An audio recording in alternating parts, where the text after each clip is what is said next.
Orang yang menghendaki dunia itu sangat banyak. Orang yang menghendaki akhirat sangat sedikit. Dan orang yang menghendaki Allah lebih sedikit lagi. Merekalah raja di muka bumi ini. Assalamualaikum warahmatullahi wabarakatuh. Alhamdulillahilladzi hadana lihada wa ma kunna linahtadiya laula an hadanallah. Asyhadu an la ilaha illallah wahdahu la syarikalah. Wa asyhadu anna sayyidana Muhammadan abduhu wa rasuluh. La nabiyya ba'dah. Allahumma sholli ala sayyidina Muhammad wa ala ali sayyidina Muhammad.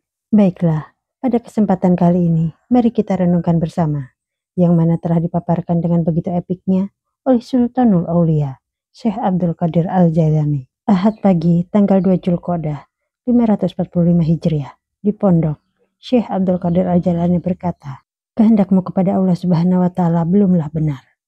Karena engkau tidak mengharapkannya dengan sepenuh hati. Segala pengakuanmu yang menghendaki Allah Subhanahu wa taala batal karena mencari selainnya. Orang yang menghendaki dunia itu sangat banyak. Adapun orang yang menghendaki akhirat hanya sedikit. Dan orang yang menghendaki Allah Subhanahu wa taala lebih sedikit lagi. Mereka sangat sedikit sekali dan amat langka. 1 di antara 1000. Merekalah raja di muka bumi ini. Mereka adalah tameng negeri. Karena keberadaan mereka, bahaya dan bencana dihindarkan. Kehadiran mereka mengakibatkan turun rezeki. Dan karena merekalah tanaman tumbuh di muka bumi. Pada awalnya mereka berpindah dari satu kampung ke kampung lain. Dari satu negeri ke negeri lain. Dari satu puing ke puing lain. Setiap kali mereka dikenal di satu tempat, maka mereka akan segera berpindah ke tempat lain. Mereka meninggalkan semua yang ada di belakangnya mereka. Dan menyerahkan kunci-kunci dunia kepada pemiliknya. Keadaan mereka tetap demikian, sehingga dibangunkan dinding di sisi kiri dan kanannya. Sungai pun mengalir ke dalam hati mereka. Pasukan yang datang dari sisi Allah menguasai dan melindungi mereka. Pasukan itu menjaga dan memuliakannya, memalingkan hatinya dari makhluk. Semua itu berada di luar akal pikirannya. Saat itulah mereka harus menghadapi manusia. Mereka seolah-olah menjadi seorang dokter, dan orang-orang adalah orang-orang yang sedang sakit. Celakalah engkau. Engkau mengaku sebagai bagian dari kelompok mereka. Apa tandanya? Pertanda apa yang engkau miliki bahwa engkau dekat dengan Allah Subhanahu wa taala? Pada kedudukan seperti apa antara engkau dan Tuhanmu? Apa nama dan julukanmu yang tertera di kerajaan langit? Dengan apakah pintumu ditutup setiap malam? Apakah makan dan minummu subhat atau mutlak halal? Apakah engkau berbaring di dunia ataupun di akhirat? Atau mendekat kepada Allah Subhanahu wa taala? Siapakah teman di waktu sepi? Siapa yang menghiburmu di kala sendiri?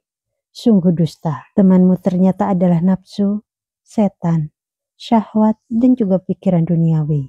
Kawanmu saat sendiri adalah setan berbentuk manusia yang menjadi teman jahat dan teman berbincang. Pendeknya, ini bukan hanya sekadar bermain dan diakui begitu saja. Ucapanmu dan pengakuanmu dalam hal ini seperti tidak berguna. Seharusnya engkau diam dan tidak bergerak di hadapan Allah Subhanahu wa taala dan hindari buruknya etika. Sekalipun harus berbicara, bicaralah sesuatu yang dapat meningkatkan keberkahan dan zikir. Engkau tidak perlu mengaku-ngaku, padahal hatimu kosong. Setiap yang nampak tanpa diiringin hati adalah kebohongan. Tidakkah engkau mendengar sabda Rasulullah Shallallahu Alaihi Wasallam?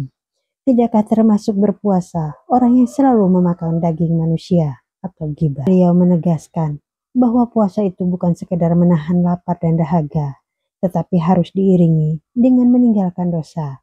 Waspadalah terhadap ghibah, sesungguhnya ia akan memakan kebaikan seperti api melalap kayu bakar. Orang yang bahagia tidak pernah membiasakannya. Orang yang diketahui suka melakukan ghibah, nyatalah dia termasuk orang yang rendah. Waspadalah pandangan dengan syahwat.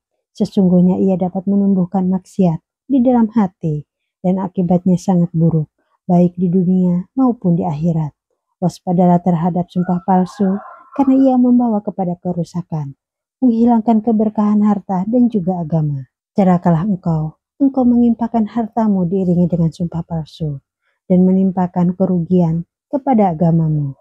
Jika engkau berakal, tentu engkau mengetahui bahwa perbuatan itu sangat merugikan. Engkau berkata, demi Allah, tidak ada yang barang yang sama seperti ini di negeri ini.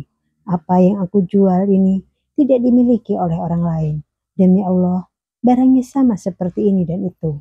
Barang itu dariku hanya saja dengan harga sekian dan sekian. Padahal engkau telah berdusta. Belum lagi engkau kemukakan kesaksian palsu, bersumpah atas nama Allah bahwa engkau berkata benar. Tidak akan lama lagi engkau akan buta dan lumpuh. Pakailah adab di hadapan Allah Subhanahu wa Ta'ala. Maka barang siapa yang tidak melakukannya sesuai etika yang diajarkan syariat, maka neraka akan mengajarkannya di hari kiamat kelak. Seorang berkata, barang siapa yang memiliki 5 atau sebagiannya, maka kami tetapkan bahwa puasa dan wudhunya batal. Wudhu dan puasanya tidak batal. Hal itu disampaikan hanya untuk memberikan nasihat, peringatan, dan juga menakut-nakuti. Wahai muridku, mungkin esok akan datang, sedangkan engkau sudah tidak tinggal di atas bumi lagi dan berada di dalam kubur. Atau saat ini merupakan saat-saat terakhir. Mengapa engkau masih lalai? Alangkah kerasnya hatimu. Apakah engkau ini batu? Aku telah memberitahukanmu. Demikian juga orang lain. Tetapi hatimu tetap saja keras. Al-Quran dibacakan, sunnah Rasulullah diberitakan, dan sejarah para sahabat pun diberitahukan. Engkau tetap saja tidak mengambil pelajaran. Tidak ada perubahan dari perbuatanmu. Setiap orang yang mendatangi suatu tempat kemudian tidak mengambil pelajaran dari pengalamannya adalah orang yang bodoh. Wahai muridku, sikapmu yang meremehkan para wali Allah menunjukkan rendahnya tingkat ma'rifatmu kepada Allah Subhanahu wa Ta'ala. Engkau mengatakan mereka hanya menuduh. Mengapa mereka tidak hidup dan duduk bersama kami? Ucapanmu itu hanya karena ketidaktahuanmu terhadap dirimu sendiri. Apabila ma'rifatmu terhadap diri sendiri rendah, maka rendah pula ma'rifatmu terhadap orang lain. Rendahnya pengetahuanmu tentang dunia dan akibatnya rendahnya ma'rifatmu terhadap akhirat. Maka serendah itu pula ma'rifatmu terhadap keagungan Allah Subhanahu wa Ta'ala. Wahai orang yang sibuk dengan urusan dunia, tidak akan lama lagi engkau akan merasakan penyesalan di dunia dan akhirat. Penyesalan itu akan nampak di hari kiamat kelak. Oleh karena itu, hisaplah dirimu sebelum datangnya hari akhirat. Janganlah terlena oleh anggapan bahwa Allah Subhanahu wa Ta'ala itu lembut dan baik, sedangkan engkau berdiri berada dalam keadaan terburuk, maksiat dan juga zalim terhadap orang lain. Kemaksiatan itu akan mengantarkan seseorang kepada kekufuran, sebagaimana panas yang akan menghantarkan kepada kematian. Oleh karena itu, hendaklah engkau bertaubat sebelum datangnya kematian, sebelum datangnya malaikatul maut yang akan merenggut ruh dari jasadmu. Wahai anak muda, segeralah bertaubat. Tidakkah engkau memperhatikan bahwa Allah Subhanahu wa Ta'ala memberikan bencana kepadamu agar engkau bertaubat, tetapi engkau tidak sadar dan tetap dalam kemaksiatan. Pada zaman ini, tidak ada yang selamat dari bencana itu kecuali sedikit. Dusta adalah bencana, bukan nikmat. Siksa karena dosa tidak akan menambahkan derajat dan kemuliaan. Adapun sekelompok orang yang diuji untuk dinaikkan derajatnya di hadapan rajanya, karena mereka bersabar dan hanya mengharapkan keridhoannya. Jika hal itu terpenuhi, maka sempurnalah kerajaan tersebut bagi mereka. Jika mereka tidak dapat memenuhinya, mereka menganggap bahwa mereka berada dalam kebinasaan. Ya Allah, janganlah engkau membinasakan kami. Kami memohon kedekatan kepada engkau, dapat memandang engkau, dunia dan juga di akhirat. Di dunia dengan hati kami, dan di akhirat dengan mata kami. Wahai manusia, janganlah berhenti berharap terhadap rahmat Allah. Sungguh pertolongannya sudah dekat, dan sesungguhnya yang berbuat itu adalah Allah Subhanahu wa Ta'ala. Dia berfirman, La tadri la'alallaha yuhdi ba'da dzalika amro, yang artinya, kamu tidak tahu, barangkali Allah mengadakan sesudah itu suatu hal yang baru. Surah At-Talaq ayat 1. Tidak perlu berlalu dari ujian. Sesungguhnya, ujian yang disertai dengan kesabaran adalah pokok dari segala kebaikan, yang menjadi pondasi dasar kenabian dan kerasulan. Wali dan ma'rifat dan juga cinta adalah ujian.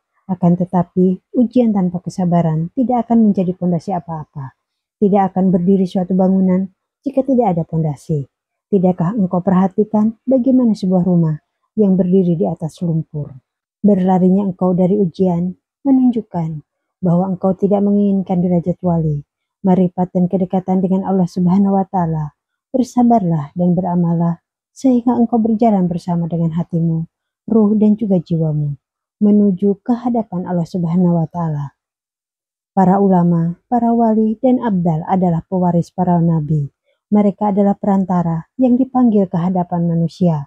Seorang mukmin tidak akan merasa takut kepada selain Allah Subhanahu wa Ta'ala, tidak mengharapkan kepada selain Dia.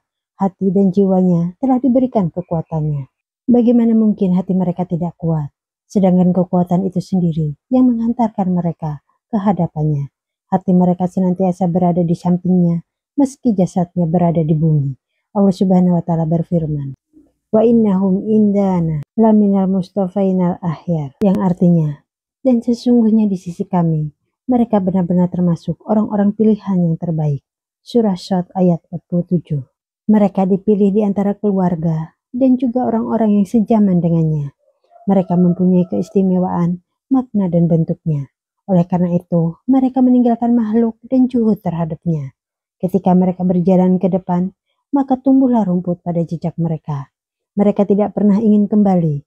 Mereka tenang dalam kesendirian, lebih memilih puing-puing dan semak di hutan, bukan keramaian. Mereka makan sayuran yang tumbuh di bebatuan dan minum dari sumber mata air. Mereka seperti orang liar, tetapi di sanalah hati mereka mendekat bersamanya. Mereka mencapai derajat mursalin, sidikin, dan para syuhada. Ruh mereka sampai kepadanya. Mereka senantiasa datang untuk berkhidmat, siang dan malam di dalam keheningan. Mereka merasa sahdu dan damai bersama dengan Allah Subhanahu wa Ta'ala. Wahai muridku, ada manis pasti ada pahit, ada baik pasti ada buruk, ada jernih pasti ada keruh.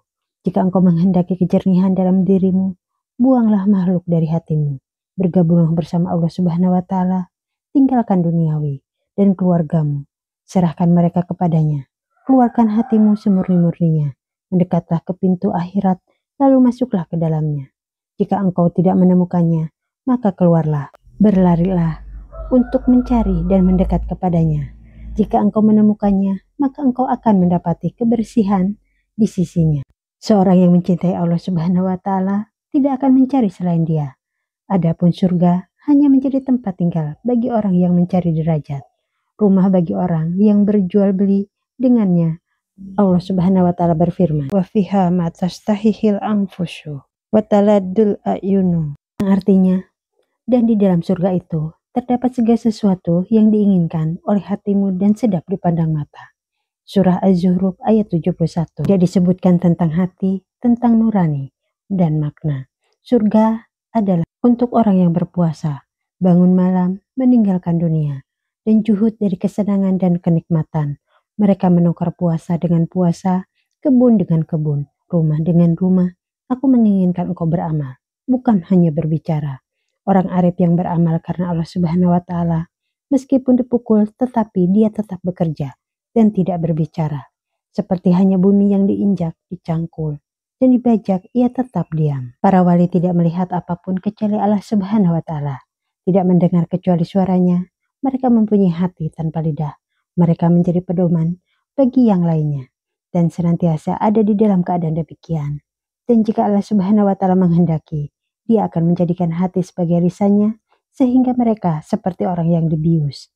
Allah Subhanahu wa Ta'ala akan mengambil mereka dengan tangan kasih dan rahmatnya.